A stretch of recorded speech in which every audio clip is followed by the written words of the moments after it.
Welcome everyone. Friends, आइए एक sentence देखते हैं। Parul is reading a novel these days. Friends, क्या आप जानते हैं कि इस सेंटेंस को तब भी बोलना सही है जब पारुल के हाथ में कोई किताब ही नहीं है। इस सेंटेंस का अर्थ है पारुल इन दिनों एक नॉवेल पढ़ रही है।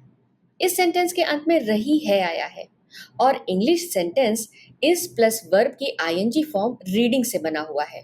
मतलब ये सेंटेंस प्रेजेंट कंटिन्यूअस टेंस का सेंटेंस है जो ये बताता है कि पारुल एक नॉवेल पढ़ रही है पर उसके हाथ में तो कोई बुक दिख ही नहीं रही है। तो क्या ये सेंटेंस गलत है? बिल्कुल नहीं। असल में हम अक्सर ये सोचते हैं कि प्रेजेंट कंटिन्यूअस का मतलब सिर्फ वो काम है जो हमारी आंखों के सामने हो रहा, पर इस टेंस के और भी बहुत सारे इंपॉर्टेंट यूजेस होते हैं जिनके बारे में आज हम इस वीडियो में बात करेंगे। प्रेजेंट कंटिन्यूअस के यूजेस सीखने से पहले आपको एक बात समझना बहुत ज़रूरी है कि इस टेंस का असली नेचर है टेम्पररी एक्शन, यानी कि अस्थायी काम।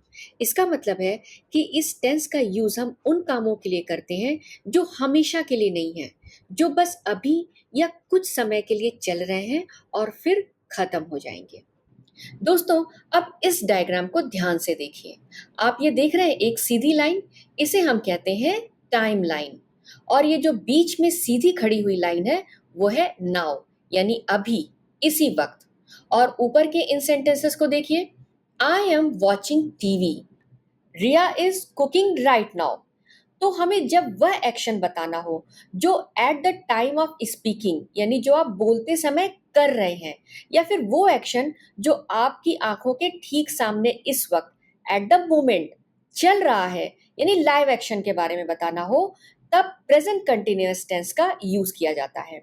यहाँ एम प्लस वॉचिंग और इज प्लस कुकिंग, इसका मतलब है कि काम राइट नाउ यानी अभी चल रहा है।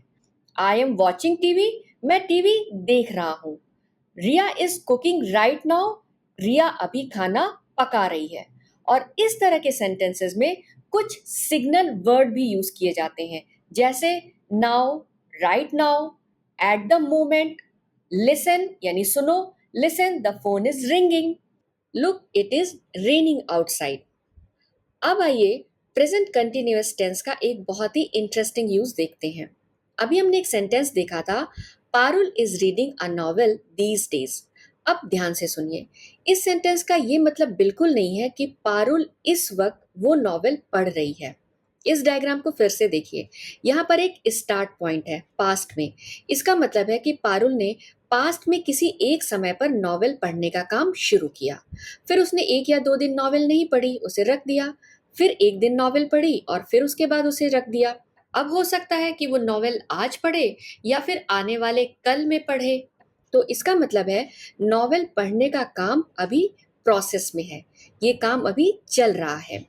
और जब हम कहते हैं कि Parul is reading a novel these days, तो हम इस नाव वाली लाइन के आसपास ही बात कर रहे होते हैं, क्योंकि ये काम उसकी लाइफ में चालू है, भले ही उसके हाथ में इस वक्त किताब ना हो। और फ्यूचर में भी ये काम अभी कुछ दिन तक चलेगा और फिर खत्म हो जाएगा। तो इसका मतलब ये है कि जो ये काम है ये एक टेम्पररी एक्टिविटी है जो पास्ट में शुरू हुई, अभी चल रही है और जल्दी फ्यूचर में खत्म हो जाएगी। अब यहाँ पर एक बात ध्यान रखिए कि ये काम कब शुरू हुआ या कब से हो रहा है, हम इसके बारे में बात नहीं कर रहे हैं।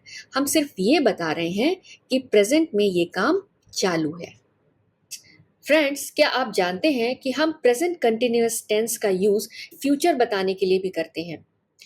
जैसे अगर हमारा कोई प्लान फिक्स्ड है, यानी उसके लिए हमने तैयारी पहले से ही कर ली है, तब हम ये बताने के लिए प्रेजेंट कंटिन्यूअस टेंस का यूज करते हैं। एग्जाम्पल के लिए, मान लीजिए आपने दुबई जाने का मन बनाया है और अगर आप कहते हैं I will go to Dubai, तो इसका मतलब है कि आपने सिर्फ एक डिसीजन लिया है, केवल एक फैसला लिया है।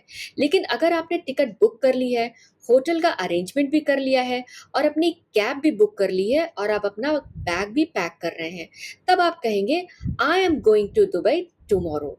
यहाँ पर एम गोइंग का मतलब ये नहीं है कि आप अभी रास्ते में हैं। इसका मतलब ये है कि आपका प्लान इतना पक्का हो चुका है कि वो एक फिक्स्ड अरेंजमेंट बन चुका है। इस तरह के सेंटेंसेस में फ्यूचर का समय बताने वाले शब्दों का यूज जरूर होता है, जैसे next week, tomorrow, on Sunday, in 2 weeks. For example, we are going to Kanpur next Friday. अब यहाँ पर देखिए कुछ वर्ब्स लिखे हुए हैं जिनका यूज हम यूजुअली प्रेजेंट कंटिन्यूअस टेंस में नहीं करते हैं। हालांकि ये वर्ब्स प्रेजेंट में कोई काम जारी है इसके बारे में इंफॉर्मेशन देते हैं, बट स्टिल इनका यूज हम प्रेजेंट कंटिन्यूअस टेंस के सेंटेंसेस बनाने के लिए नहीं करते हैं। एग्जाम्पल के लिए, I know what you want to say. यहाँ पर आई एम नोइंग ये कहना गलत होगा। I am wanting to buy this dress incorrect है। I want to buy this dress correct है। अब आइए इस टेंस के पॉजिटिव सेंटेंस का स्ट्रक्चर देखते हैं। इसमें सबसे पहले लिखते हैं सब्जेक्ट और उसके बाद वर्ब टू बी का प्रेजेंट फॉर्म यानी इज, एम, आर इसे लिखते हैं। इज, एम, आर यहाँ पर मेन वर्ब की सेंटेंस बनाने में हेल्प करते हैं और सेंटेंस का टेंस बताते हैं कि सेंटेंस प्रेजेंट टेंस का है। और इसके बाद मेन वर्ब की आईएनजी फॉर्म यानी V4 फॉर्म लिखते हैं। एग्जाम्पल के लिए, जैसे आई एम वर्किंग, यहाँ पर आई सब्जेक्ट है, एम हेल्पिंग वर्ब है और वर्किंग मेन वर्ब की आईएनजी फॉर्म है। सब्जेक्ट के हिसाब से हेल्पिंग वर्ब चेंज होता है। आई के साथ एम, यू के साथ आर, वी के साथ आर, दे के साथ आर और अगर सब्जेक्ट प्लूरल नाउन हो तो उनके साथ भी आर का यूज होता है। और अगर सब्जेक्ट ही, शी, इट या फिर कोई सिंगुलर नाउन हो तो इनके साथ इज का यूज किया जाता है। नेगेटिव सेंटेंस बनाना बहुत आसान है। नेगेटिव सेंटेंस बनाने के लिए हम पॉजिटिव सेंटेंस के स्ट्रक्चर में नॉट को जोड़ते हैं और नॉट को हमेशा हेल्पिंग वर्ब के साथ जोड़ा जाता है, जैसे एम नॉट, आर नॉट और इज नॉट। और हो गया हमारा नेगेटिव सेंटेंस तैयार, जैसे आई एम नॉट वर्किंग। आइए अब कुछ एग्जाम्पल्स देखते हैं।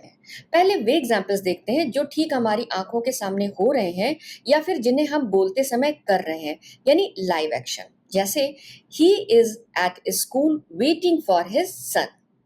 Second, the lift is working smoothly. Third, we are having lunch. अब आइए देखते हैं वो काम जो बोलते वक्त तो नहीं हो रहे हैं पर आजकल चालू है, जैसे आई am working hard for my exams. अब हो सकता है कि इस समय मैं कोई दूसरा काम कर रही हूँ, मैं सो रही हूँ, लेकिन फिर भी मैं अपने एग्जाम की तैयारी कर रही हूँ। I am working hard for my exams. वैसे ही she is writing a book. अब भले ही वो किचन में हो पर वो बुक लिखने का काम कर रही है, वो काम प्रोग्रेस में है। तीसरा, वी आर मेकिंग अ ब्यूटिफुल ड्रेस फॉर द ब्राइड। अब कुछ फिक्स्ड फ्यूचर प्लान्स के sentences. I am visiting my grandmother tomorrow. They are eating out tonight. Shekhar is coming to India next month, यानी कि उसकी टिकट्स हो गई हैं, उससे सारी बातचीत हो चुकी है और वो नेक्स्ट मंथ इंडिया आ रहा है। अब आइए कुछ नेगेटिव सेंटेंसेस देखते हैं जहां पर नॉट का यूज हेल्पिंग वर्ब के साथ किया गया है। We are not having fun. Water is not flowing from the tap. They are not working on this project. I am not going to the party. He is not speaking to anyone these days. तो friends, आज के video में आपको ये clear हुआ होगा कि present continuous tense का यूज हम सिर्फ अभी के लिए नहीं करते बल्कि टेम्परेरी कार्यों को बताने के लिए भी करते हैं। और आपको पॉजिटिव और नेगेटिव सेंटेंसेस का यूज करना भी अच्छी तरह से समझ में आया होगा। If you like this video please like, share and subscribe. और हाँ, नोटिफिकेशन बेल पर जरूर क्लिक करें ताकि आपको ऐसी ही और वीडियोस मिलती रहें। Keep learning, keep practicing and stay happy. मिलते हैं अगले वीडियो में। Thank you.